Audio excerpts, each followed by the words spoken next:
بچوں کے لیے کہانی۔ آج کی کہانی کا عنوان ہے ایکا۔ کہانی کی مصنفہ ہیں محجبین تاج ارزانی۔ منکو بندر کی چیخ پورے جنگل میں گونج رہی تھی۔ بیلا ہاتھی، بی فاختہ، بھولو چیتا، ٹالی پانڈا سب آواز کی سمت دوڑے چلے جا رہے تھے۔ مونی خرگوش سب سے آگے آگے بھاگ رہا تھا۔ آواز کی طرف دوڑنے والے دوسرے جانوروں نے دیکھا کہ بڑے برگد کے درخت کے نیچے مونی خرگوش کو بریک لگ گئی اور وہ اوپر کی طرف دیکھ کر ہنسنے لگا۔ ارے اسے کیا ہوا؟ یہ آسمان کی طرف دیکھ کر کیوں ہنس رہا ہے؟ بیلا ہاتھی ہانپتے ہوئے سونڈ سے زوردار سانس خارج کرتے ہوئے بولا تو مٹی کا غبارہ اڑا۔ باقی جانور بھی مونی خرگوش کے پاس پہنچے تو انہیں اس کے ہنسنے کی وجہ سمجھ میں آ گئی۔ چھوٹے منکو بندر کی شرارتیں پورے جنگل میں مشہور تھیں۔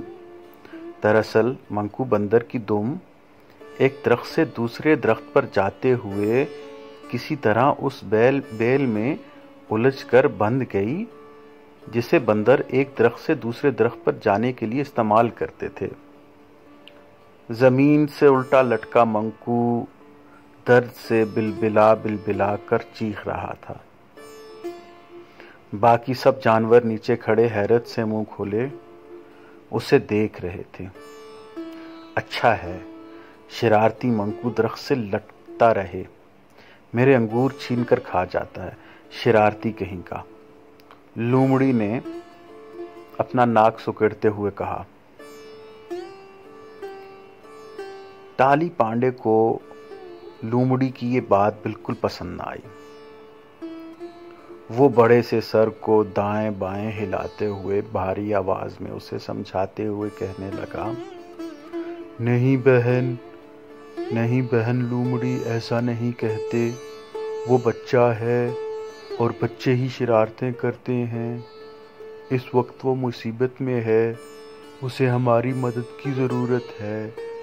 بجائے پرانی دشمنی نکالنے کے ہمیں اس کی مدد کرنی چاہیے۔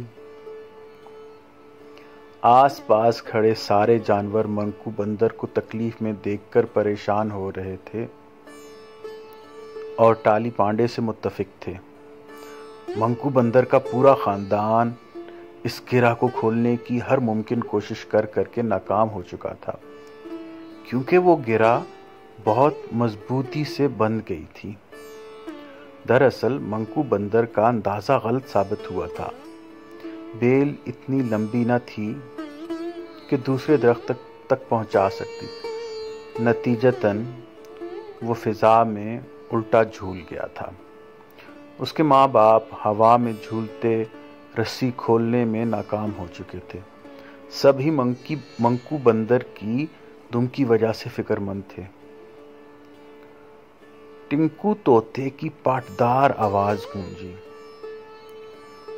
وہ آنکھیں بند کر کے کہہ رہا تھا، کاٹ دو بھائی، کاٹ دو، اس کی دم کاٹ دو، پھر ہم سب منکو کو دم کٹا کہیں گے۔ ہر وقت مذاق اچھا نہیں ہوتا ٹنکو۔ شیر بادشاہ دم کو ادھر ادھر زمین پر مارتے ہوئے اپنی کڑکدار آواز میں گرج کر بولے۔ ٹنکو طوطا سہم کر درخت کی اونچی شاخ پر جا بیٹھا۔ وہ پھر بولے، منکو میری رعایا ہے، میرا فرض ہے کہ میں اپنی رعایا کا خیال رکھوں۔ میں آپ سب سے کہتا ہوں کہ منکو کو اس مصیبت سے نکالنے کی تدبیر سوچیں۔ شیر بادشاہ کی بات حکم کا درجہ رکھتی تھی۔ سارے جانور منکو بندر کو مصیبت سے چھٹکارا دلانے کی تدبیر سوچنے لگے۔ منکو اب لٹک نہیں رہا تھا بلکہ ایک شاخ کے ڈنڈے پر بیٹھا تھا جو اس کی ماں دوسرے درخت پر پکڑے بیٹھی تھی۔ اس ڈنڈے پر اگر کوئی دوسرا بندر بیٹھتا تو اسے سہارا دینا بندروں کے لیے ناممکن ہو جاتا۔